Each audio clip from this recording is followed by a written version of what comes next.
Boing. Hey, take your time. It's fine. Whatever you want to do. It's all about you, Rowan. OMGhost. You know, wait. Go back. Where did that come out of? Why is it slimy? You guys breaking through YouTube was absolutely probably one of the more frustrating things. Yes. We sat at 1,200 subs for I don't even know how 2+ years. It didn't matter what we put on there. I did a top 5 video. I did an episodic adventure, so to speak, or a TV, like a mini series, like from the 80s or 90s. I was like, let's go and look and do some kind of episodic thing and put them in a playlist. We played around with, we had a publicist. We hired a publicist out of Hawaii. He was a great guy, but he was showing us how to put in keywords and descriptors. Man, it is absolutely one of the more frustrating mind-numbing work. It really is when you get into the weeds of YouTube. So here lately, all of a sudden, our following has finally caught on. I don't know how, it just has. And some of the videos that I thought that wouldn't get a huge following or a viewership, like Rowan will put out a video of evidence that he's gone over and collected, right? It's just a short 65,000 views. Yeah. Right. How? I don't even know what you did. Yeah. I mean, that's the thing with the algorithm. One of the first videos that went viral for us over on TikTok was a video of a video. See, what happened was we were at the Sally House in Atchison, Kansas, one of the most prolifically haunted private residents in the entire United States. There was a light anomaly that came out of what they call the demon hole. It came out of the demon hole. I'll show you a demon hole. Right. Came out of the godforsaken demon hole and went around one of our investigators. Right. So I was like, we are now shooting with these pretty decent Panasonic 4K cameras that they're handheld. Panasonic just happened to make a 4K infrared sensor in 2016. It debuted in the CES of 17. So these are almost 10-year-old handheld cameras, and they are amazing cameras. They really are. I zoomed in on this light anomaly, and I was like, what am I looking at? What is this consistent? Live, reviewing this footage live on Facebook. This was back when my studio was still in your current bedroom. That's how old this footage is. And I look at the footage and I can see a face, 2 eyes, a nose, and a mouth in this light anomaly. Oh. And I stopped and I had the same look on my face as you do right now. And I'm like, I don't know if this is matrixing or if this is pareidolia, which that's just your brain seeing shapes naturally in objects in nature. Like a psychosomatic response or something? So if it's a psychosomatic response, what am I seeing? And I zoomed in and then I took it into Photoshop and I played with the lighting. I'm like, that's the face of a little girl. I can see it. And there were people live on Facebook going, oh no, Scott, I see it too. It's not something that you're just seeing. You see a face in this light anomaly. Yeah. And that right there blew my mind. Yeah. So we got lucky with our executive producer, and the investor and the American Ghost Project has given us literally the tools that we need to investigate and at a high level. I was going to say, yeah, I mean, at the end of the day, I mean, you guys have had such a blessed journey, you know, from as long as I've known you and what I've learned about you and meeting Bill, you know what I mean? And some of the other people that support you guys. It's honestly, it's bewildering, you know, that it's taken this long to blow up. You know what I mean? Like, you guys have so many resources, I think probably far more than most at your disposal. And now that, you know, you guys are surpassing 80,000 subs, it's going to be no time before you guys are at 1 million. You know what I mean? The sky is the limit. Yeah. So I fully believe that. I think the time is nigh. It is.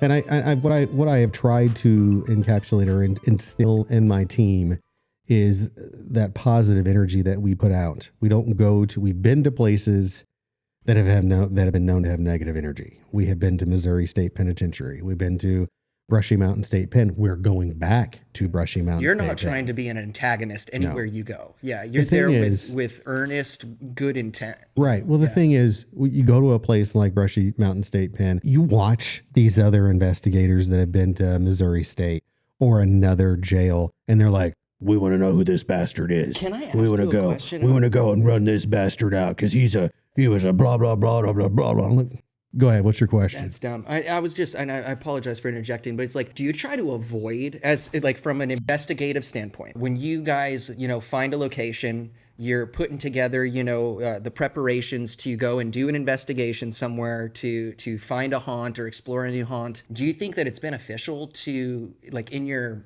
studies beforehand, research beforehand? Sometimes. Do you watch other YouTubers, other paranormal experts that have gone to these locations? We do. do. You think that influences, your it absolutely can. expectations, or gives you pre-notions that you may not want? Like, absolutely. Here's what happened at the Sally house. Let me get back to what I was talking about with Brushy. We'll circle back to Sally, and I can explain that and answer that question in more detail. But when it came to Brushy, there have been so many other teams that have gone, and there's demons there, there's these bad energies, there's a dark entity.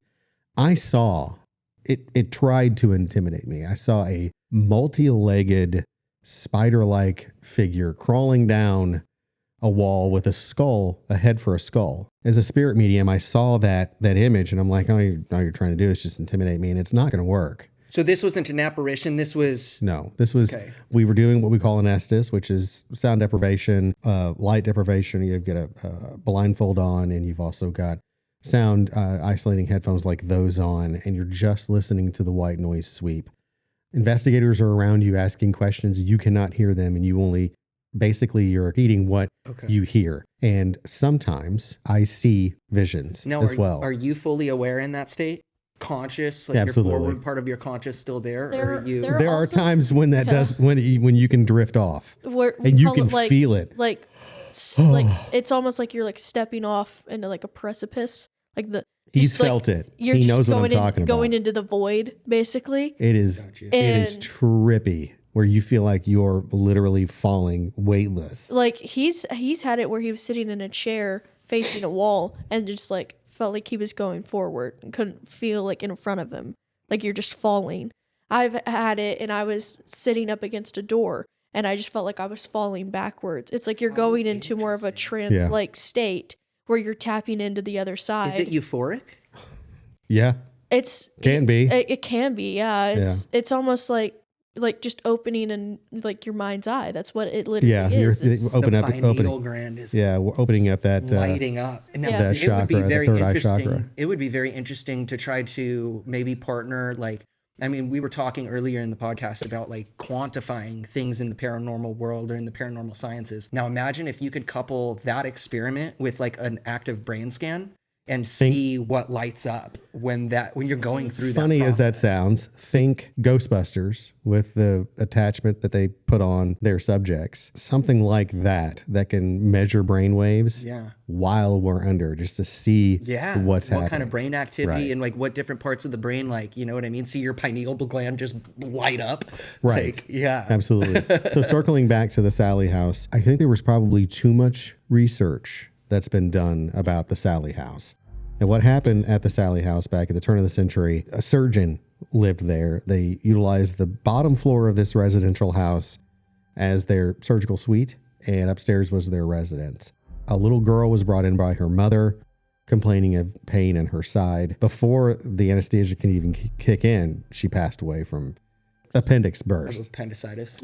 So her last memory is a sweaty older man standing over her, cutting her stomach open, trying to keep her from dying, which is awful. Yeah. So you have all of this energy in this house.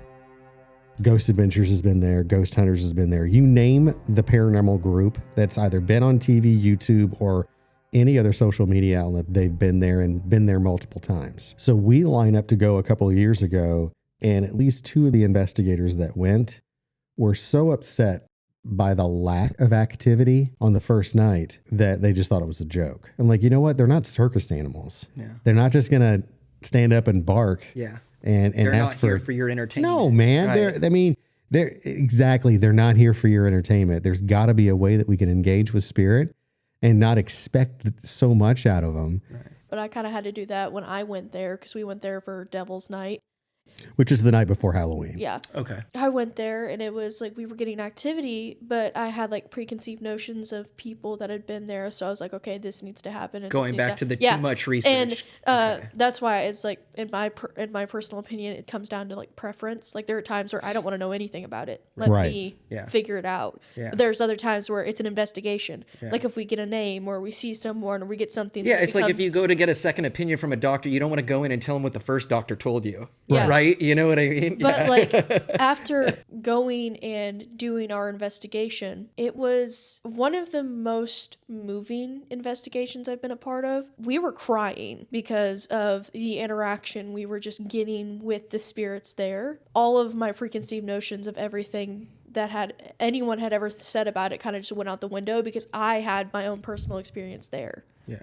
And so back to whatever you were doing. We helped a Confederate soldier reconnect with a woman that he met in Missouri that had a connection to Southeast Missouri in this building.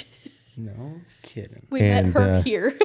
Helped them reconnect in the afterlife. And that was probably one of the most amazing things that we've ever been a part of. Like we brought our haunted doll, Abigail, we will tell more Abigail's about. Sitting right off screen here. Yeah, more about later. That's an episode for itself. Yeah, that's an entire episode. That's a whole other tangent. We brought her in because her whole premise was she already has multiple spirits with her. We're like, Tommy, who's the name of the individual we helped, you go into Abigail and we'll bring you home with us. And we did. Brought him back here. Interacted with him a bit while he was here. And I think it was Jenny. Yeah, Jenny. We connected them. They're still somewhat throughout here, but we kind of just brought them back. I Did think what we said either and just that or just moved on. Yeah. We did what we said we would do, which is a whole nother level. There's helping people and then helping them. Yeah. And that was So there's couples counseling. so beautiful.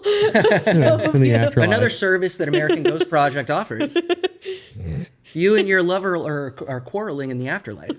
It's just, so we've got a round of questions. You got some questions for me? Yes. Oh, yes. okay. All right. And you know what, this can also be asked by us as well, but what is the creepiest place, in your opinion, in the Cape Girardeau area? You know, okay, I might not be the right person to ask for this. So the creepiest place, in my opinion. I mean, you might be in it right now. So I honestly, yeah, I guess if we're talking like buildings specifically, yeah, this is probably the creepiest building that I've spent an ample amount of time in. You know, there's a lot of old buildings in Cape, historic places. Well, you mentioned earlier, I don't know if it's going to be in this section or not, but you did mention at one point that there are times when you're in the building by yourself. I do not like the feeling and you don't by like myself it in here. Yeah. So describe to me what you're feeling. Is it like 1,000 eyes on you? It's 1,000 eyes. That's a perfect description of it. So it's like, it's not, actually not 1,000 eyes. It's 2 eyes constantly around the corner.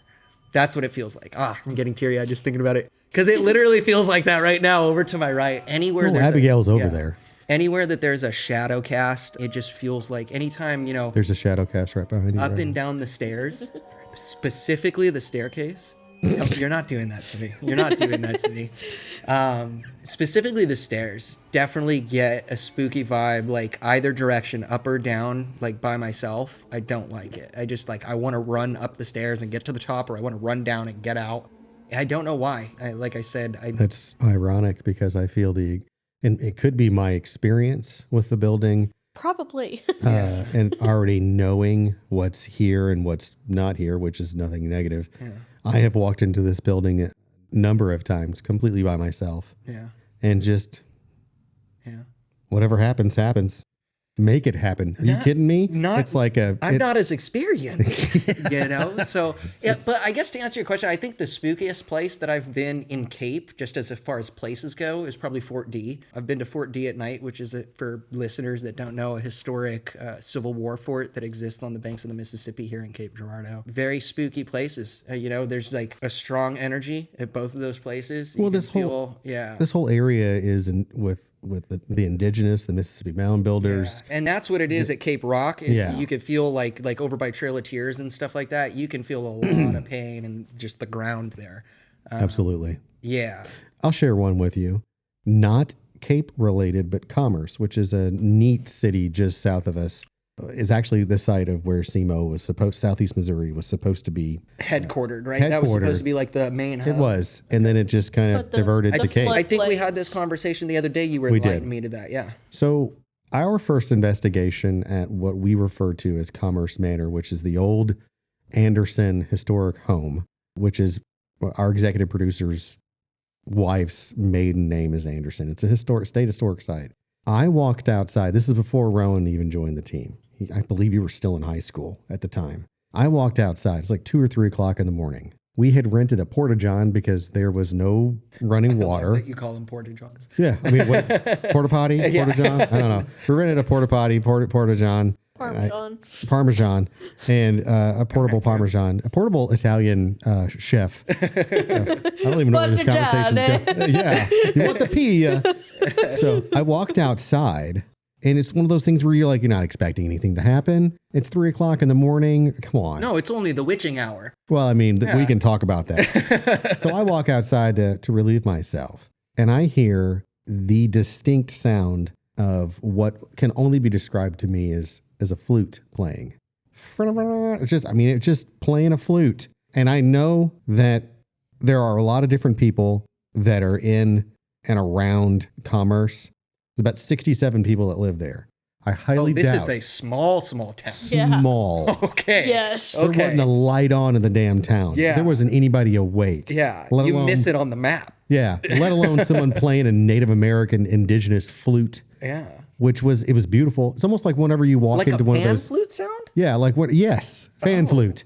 When you walk in one of those new age stores and they got the incense and the dream like catchers, patchouli. and they got somebody going, like she's playing a fan flute, and I'm like, you got to be kidding me. Oh my God! It was beautiful. The spirits that we interact with in this area aren't just the wasps. Yeah. They're not just white Anglo-Saxon Protestant males and females. There's for sure buildings built on definitely native burial grounds. Absolutely. Out here. Also, want to point this out. We were in a home in private residence in St. Mary, Missouri. They're very close to the Mississippi. And a lot of the activity was in the basement of this home. And we put our ghost portal up to our ghost portal is a spirit box device that sweeps through AM and FM stations looking for that white noise that spirit is known to speak through. I've actually seen this one. We did it on our ghost hunt on Halloween. Awesome. So we can filter out some of that white noise so we can understand spirit better. Okay. We set it in a closet in the basement, and I could have sworn you could not have convinced me otherwise that we didn't just tap into a French radio station. It was nothing but parlez-vous français? Oui? We were pulling out Google Translate. We were literally going to our phone going, I don't know what you're saying because I know it's French. Yeah. But there were so many. You've got St. Louis. Yeah. You've got that connection. Cape Girardeau is literally named after the Cape French Girardeau, count Right. So, I mean, literally, the connections with the French fur traders that came up from New Orleans, up the Mississippi River, all the way to St. Louis. Yep. You've got all of these French fur traders that were up and down. And this would have been the stopping point. Absolutely. For them too. This would have been a port that they would have stopped at. And what is just incredibly, it's like, we've got to be bilingual to be able to speak to spirit in this area. You gotta be more than bilingual. Yeah.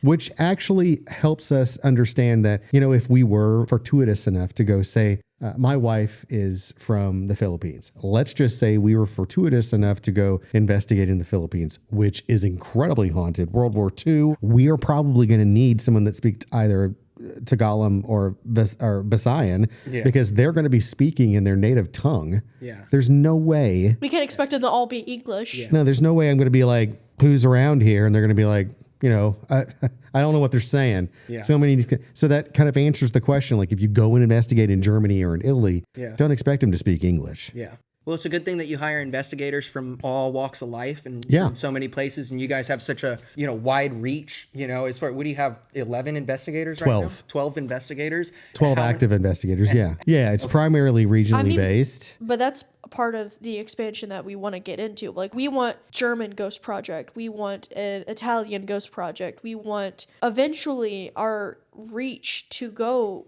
globally, but they all be a part of this project. A larger collection. Yeah. The International Ghost Project Alliance is what I kind of envisioned is because right now we're all just separate investigators. Right. Like I go to the Sally house, you go to the Sally house, he goes to the Sally house, they go to the Sally house. No we're not cohesiveness collective. We aren't a collective like here. We aren't collecting all this, and there's no like central line where we can all look at this evidence and go, hey, well, you got the name David. I got the name David. They got the name David. Like what there's benefit there is the data sharing, right? Absolutely. Yeah. There is nothing set up right now. And we're at the age in 2025 where this should be something that we should have. There should be some kind of an alliance where MoveOn's already there. You've got the Mutual UFO Network. Why isn't there a Mutual Paranormal Network?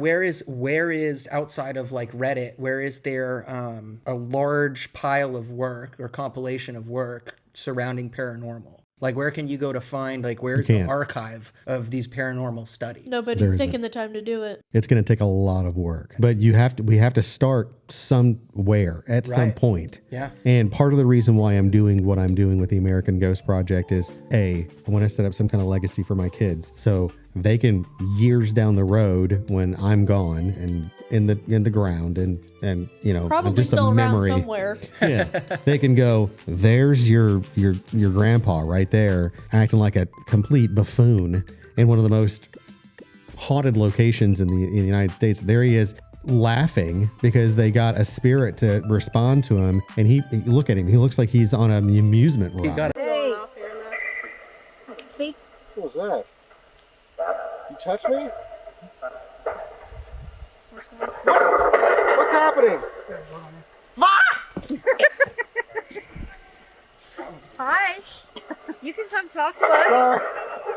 Sorry. Sorry for the screaming. He's freaking out. You want to talk about amazing? We've gotten them to laugh at us. No shit. And it's come through the spirit box. You want to talk about? That would freak me out, dude. No, that's a gift for me. Yeah. We do something, and they see it, and now we've got spirit to laugh at us. Getting spirit to laugh at us has got to be one of those gifts. Yeah. On one of the, I want him to share with you. One of the first times he was able to investigate, he came with us to a prolifically haunted location in Cairo, Illinois, which is a very, if you've not been there, it was. Oh, I've been through Cairo. It was hit hard by the race riots in the late 60s, especially 1968. At one point, it was slated to be like the model future city. Yeah. Absolutely. For the nation. Yeah, they were going to make it another Chicago, Illinois, and that didn't happen. The mafia it's such a shame that city going through it today has suffered so much economic hardship. It's sad. But he had a really good experience at St. Mary's Hospital, and I'll let you talk about that.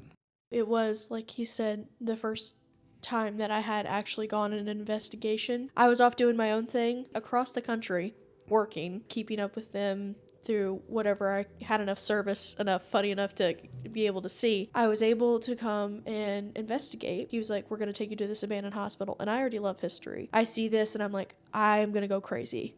I'm here going through the motions of everything that they're doing, learning everything that I can. Being a little sponge. Wearing a cowboy hat with a freaking flashlight attached to it. It was adorable. I was an absolute dork. That's a vibe. That's a vibe. That's a total vibe. Cowboy Crocs.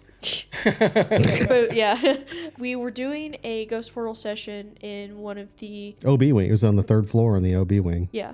So it would have been like NICU or no, delivery? it's just OB in general. Okay. It would have been one of the delivery rooms. Yeah. And we had the ghost portal session set up in the window. That's just kind of the ledge that we ended up putting it on. And I was with one of our other investigators, Karen. We were just talking back and forth. I ended up connecting with my poppy, which was another fantastic moment.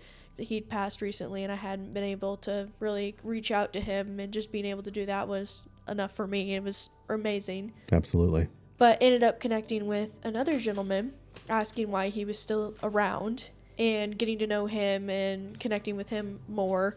Basically helping him pass on, not be tied to that space anymore, because sometimes they just need permission. Sometimes they need to know that it's okay. They don't need to be tied to that space anymore. They can leave. Talking with him, I was like, you don't have to be tied here anymore. If you don't want to be in this space, if you feel tied down or connected, if there's a good reason that you're here, then stay here as long as you want. But if you want to be free and you want to leave, then pass on. Go to the other side. Do what you want to do. You don't have to be here. Right after that, got a bye, and the sound of like a buggy horn like going off, and then just driving away. And there was no cars on the street, so it came through the machine.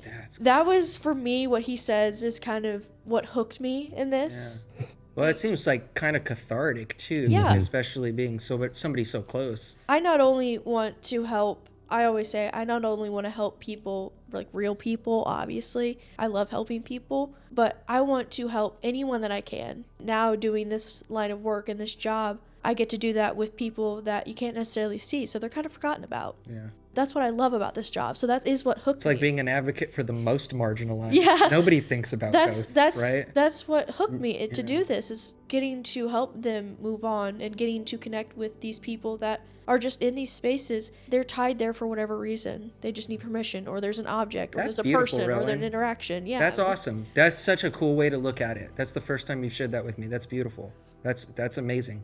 I love that. Well, thank you. Yeah, I mean, like I said, I came in, the first time on Halloween with a healthy amount of skepticism, even having my own experiences. But yeah, that's a hell of a perspective to have, to think about it that way. Wow. That's gonna be going through my head all night when I get home. Yeah. Helping someone cross over Yeah.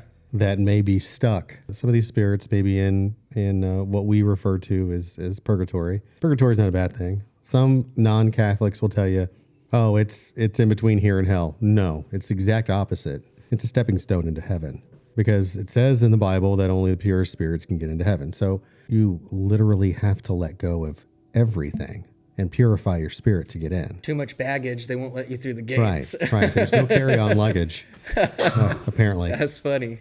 So I mean, it makes sense. It really does. Like, I say that's funny. I don't mean to like make light of it. I hope you know that. Yeah, no, I mean, it does. It makes perfect sense to me. and by the way, being a converted Catholic, I went through the classes, through the OCIA program, through the because I wasn't a cradle Catholic like my wife. My wife. That's my wife. But I saw I saw how committed she was, and when I went to the Philippines, I saw how incredibly Catholic centric the Philippines is. And I'm sure it's a lot like Mexico and in Spain and other countries that are Italy. Yeah. It's very Catholic centric. And let's be honest, if you have a dark spirit in your home, who are you calling? American Ghost Project? No, a priest.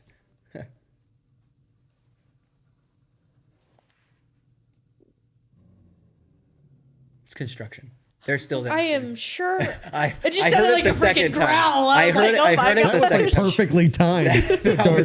If you have a dark spirit. That was not my stomach. I don't know what the hell that was. Jesus. It's Do they like- have a sound? Yeah. Do they have a soundboard? It's so right there. I didn't touch it, guys. That's so funny. Oh, you said you had some questions? No. As a question, that was a question. If you get a dark spirit in your house, or someone is afflicted by a dark spirit, who do you naturally think? I guess, yeah, the priest. I was going to say Ghostbusters to be funny, but yeah, gonna it's call it a priest. Yeah. If I had somebody close to me that was a medicine man or a shaman, I might call them as well. Yeah, You know a what I shaman, mean? and that's, believe it or not, I have seen programs where priests and shaman can and will work together to clear a space. Yeah.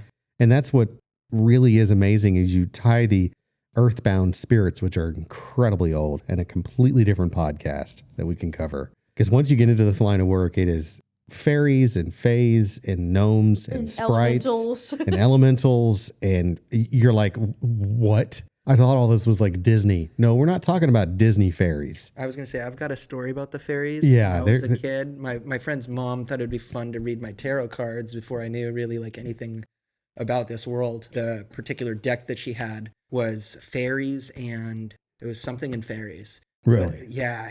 I'm trying to remember the name of it. It's eluding me right now. But the important part of that was that, I mean, these f***ers followed me around for months after that, dude. And it was always like when I was going to bed, the lights were off, and man, you'd see them in the corners of the rooms, and like they were constantly, and they were like not malevolent, not like they're evil, just mischievous. Yes, they are. You know what I mean? They're little shits. And the people that we actually have the modern day fairy podcast, like the lady that runs the modern day fairy podcast from England in our Discord. No kidding. Because we interviewed her because of a investigation that we did in Tennessee that there are fairies at this lady's house. And part of what happened is they cut down a damn tree. They cut down an oak tree and they were homeless and they had to go somewhere. So they went into her house. So they went to her damn house. Oh my God. And so basically we had to like ask this expert in this field. I'm getting chills right now just thinking about all of that. What did we do? And we had to get like outside opinion on it. And she had to go through the steps to appease these spirits and these fae and basically get them to leave her alone. Peppermint and what else was it? It was butter, the tree bark, there was spices, there was parts of the leaves. And we had to mix it all up and present it as an offering. I know you're just like somebody. What's funny is people come to us and they're like, "Hey, this is going to sound crazy, dude. I deal in crazy every single day. I need to be committed." Like, I bet you won't. I bet you, no. You're like, you're not going to way. believe this, and I'm like, try me. You're not going to believe this, right? That's so funny.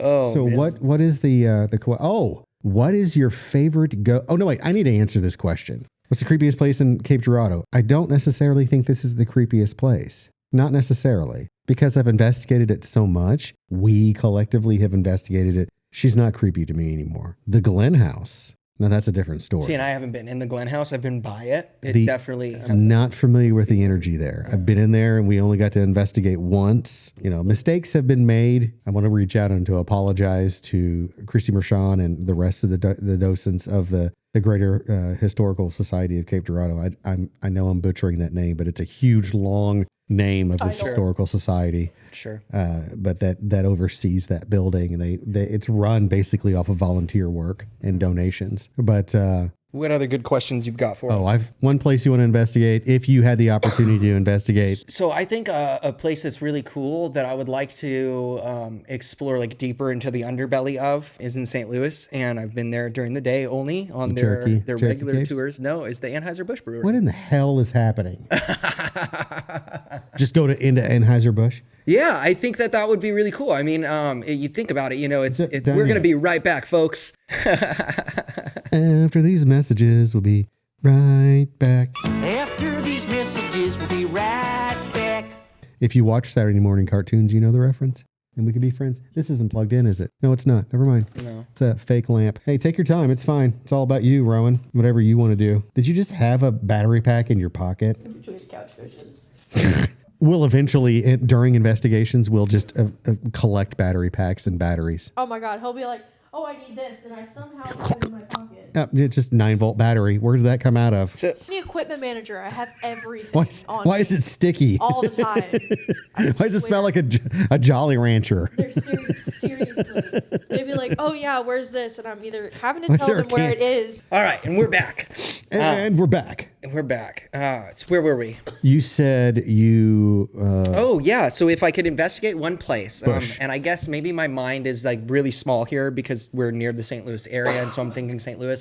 But I know like they have the Lemp Mansion up there and stuff like that. But I just think Anheuser-Busch Brewery is so big. It's such an old factory. There's some shit that has for sure happened there, but people have died there, right? I just think it would be probably a cool place to see like the underbelly of. Yeah. And to, the be, Cherokee, there and to be there at night. Yeah, and the Cherokee Caves are up there too. Right. So. It's right on the Mississippi. I mean, it's native land. What about you, Rowan? I didn't want to see that. I think for me, I would say a place I really want to go back to and do a full investigation would be Gettysburg, because I'm a history nerd. Love it. Very cool. But if I had to say globally, the catacombs. Ooh, in Paris? Okay. Yeah. That'd be You'd like start, what you would do is you would start at the cemetery, pay homage to the lead singer of The Doors, Jim Morrison, who died in Paris, unfortunately, and his grave is there. People still go to it to this day, and there's a candle that's always lit there. I didn't know that Jim Morrison was buried in Paris. How weird. Yeah, he sure is. What a fun fact. I'm here for that. Very cool. Yeah. There should be a new segment, Things Nobody Needs to Know. Useless Facts by Scott. Yeah. No, Anything that comes out of his brain. My answer to this question, if you could investigate one haunted place in the world, what would it be? Where would it be? This is an easy one for me. And everyone always just forgets about the White House. Oh, dude. Yeah, but they've rebuilt it. I know. I get It's that. modern. It doesn't matter. That's true. They go It's wherever. the intent. Yeah. The spirit will go. Listen, Missouri State Pen sat on 47 acres of property. Right across the street was Housing Unit 7, the infirmary. All the other factories. Basically, yeah, all of the working area of the prison was over where the judicial building is standing now. Like, we're talking about a miniature city. Yeah. Right. It was a huge prison at one Like point. the state hospital in Norwalk, California, they had their own power plant even. Right. Like it was a farm So, back in so the did Missouri State. 1900s. Missouri State had its own power plant. Yeah. So Missouri State Pen, rather. The stack is still there and everything. You can see it. That judicial building it was built within the last decade or so. Mm-hmm. And they're reporting it's haunted. That's crazy. So they'll go The energy wherever. doesn't just matter. No. It doesn't just get stored in the material things around you. It gets stored in the ground. Fabric, around almost the fabric of the area the itself. area itself. So How cool. the White House. And Very I'm talking good. Very, very good answer. I mean, it's just, can you imagine? I want to imagine getting to a point in your life where you can sit down and have a conversation with Abraham Lincoln. Yeah. I'm just saying, like, you could see him or any of them. I mean, Teddy Roosevelt. Garfield, it doesn't really matter. That's who Just I wanna any, talk to. I Teddy's my mean, boy. I mean, That's my president. I love yeah, Teddy just Roosevelt. imagine the stories that guy Mr. had. Bull Moose Party. Yeah. I mean, this guy was as roughneck as you could possibly be. I mean, yeah, the roughnecks. Right. But I mean, literally would have been just a phenomenal person. Conversation to have. Yeah. I mean, just day in the life. And for him to like, what's it like now? You wouldn't even believe it. Yeah. You wouldn't even, your brain. Check this would out, explode. T-Boy. This is called an iPhone. Yeah. Yeah. I got a freaking, T-Dog. I got a computer in my pocket. T-Dog. You got a what in your pocket? I have a computer in my pocket. What's that? There are people that say that he's actually at Roosevelt in Yellowstone National Park. 'Cause Wouldn't surprise me. He has an entire area of the park dedicated to him. Yeah. Right. I mean, And where would you be? It's Yeah. it's In the the most, afterlife. Because it is literally what he wanted to do with his life. It is his blood, sweat, and tears poured into the land, because that is the most, if you're working at Roosevelt, it is the most detached from everything, because that's how he wanted. Well, it wasn't just Yellowstone. He is the one that created the National Park system. Yeah. Yeah. Just to be able to have a conversation. And I will tell you this. I know that George Bush Sr. had stuff that happened. George Bush Jr. had stuff happen. I don't know about Clinton, but I know that Obama has come out and said, oh, it's Paranormal haunted. experiences in the White House. They're like, oh, yeah, Yeah. it's haunted. Oh shit. Especially Abe Lincoln. Yeah, JFK and Bobby Kennedy both talked about having stuff happen, and Lincoln bedroom? they said that they saw people in period dress Wow. in the White House, and I'm like, well, that's got to be what, George Washington, Thomas Jefferson time frame. Let's see here. What's your favorite ghost movie or show? Oh, goodness. I actually, this is going to sound cliche. I like that show Ghosts. It's actually pretty funny. Never seen it. I'm a fan. It's like a couple moves into an old house, and it's the wife like falls down the stairs, hits her Yeah. head, and she can see them now. Yeah. And the husband can't, but he just like has to trust her that that they're there. So the wife's constantly translating for the ghosts, but the husband knows they're there. It's so funny. And kind of the same thing. I mean, like Right. they help the ghosts through their struggles and like, trying to get to the bottom of why are they here, maybe how they died. Some of the ghosts are afflicted by memory loss. Like they don't know how or why they got stuck there. I think that's actually a really good show. Definitely leans more towards the comedy side Sure. of things. I don't know how paranormally accurate you might call that show. Really, really funny show. I'm a What about you, Rowan? Without a doubt, immediately anything that has to do with the paranormal, I have to say the Paranormal Activity movies. Yeah, those are spooky. Okay. Yeah, I like the just the shooting style of them, that they're like home movies, Yeah. Yeah. Because Like I they wasn't just- I wasn't an avid, No lines. like Yeah. I wasn't an avid horror movie watcher, and I got Advent. Adamant? An ad. Advent calendar. Advent calendar. Advent calendar. Advent. I didn't watch them a lot. But Goober. moving in with him, he started introducing me to a bunch of different movies.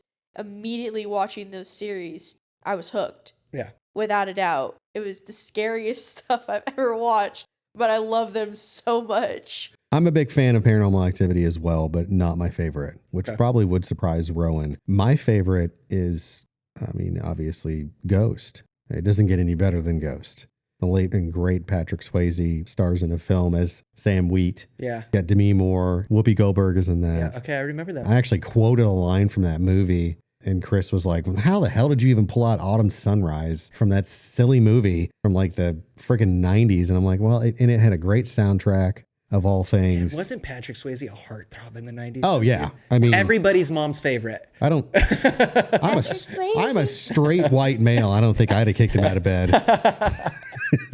He's a great actor. Yeah. That film, I think they had a lot of things right on the nail, on the hammer, nail, whatever. They got a lot of things right in that film. Yeah. And what I mean by that is that we see things, people will say, well, this fork or this plate flew across the room. What happens, what we believe happens, you and I both know how much energy it say to take it and pick up that skull with a crow on it. Sure. We know how much energy it would take because I'm physical right now. I'm in this realm. In the metaphysical realm, they no longer have a body, they don't have muscles, they don't have the memory. They must have to focus a lot of energy in order to be able to move the physical world. Right. Yeah. So think about Sam Wheat on the subway. Have you seen Ghost? We got to watch that with you sometime. So Sam Wheat's on the train with the "Get off my train" guy, which is like a famous line in the movie. Right. He's trying to focus on having to move that penny. He finally figures out the correct amount of energy to move that penny. I believe that either spirit is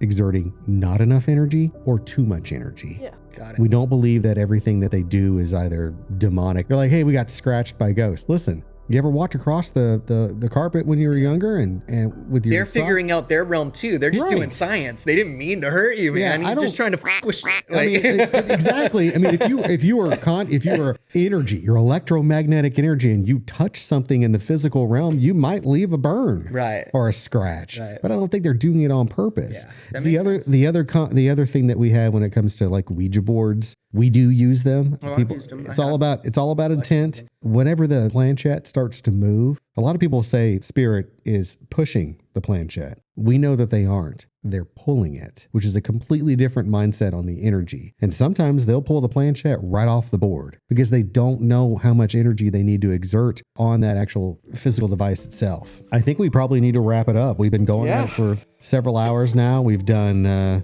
quite a bit. Covered a lot of topics. we have covered a lot. We stayed flexible during this first episode and kind of just be Gumby. Hey, man, the audience is going to tell you what they like. You know what I mean? At the end of the day, you just got to put it out there and do it for yourself and hope they like it. Yeah, we've been doing this since 2020. Well, late 2019. So many experiences that we can talk about and reflect back on. Rowan has already talked about one that was at St. Mary's Hospital. Right. So many more things are coming down the pipe for the American Ghost Project and OMGhost. And OMGhost. Awesome. Can I make some plugs? Absolutely. Awesome. If you guys are in need of medical devices, you need masks, you need supplies, you need wound care, industrial health and safety devices, you can reach out to Patriot Medical Devices in Cape Girardeau, Missouri. You can find us on our website, www.patriotmedicaldevices.com.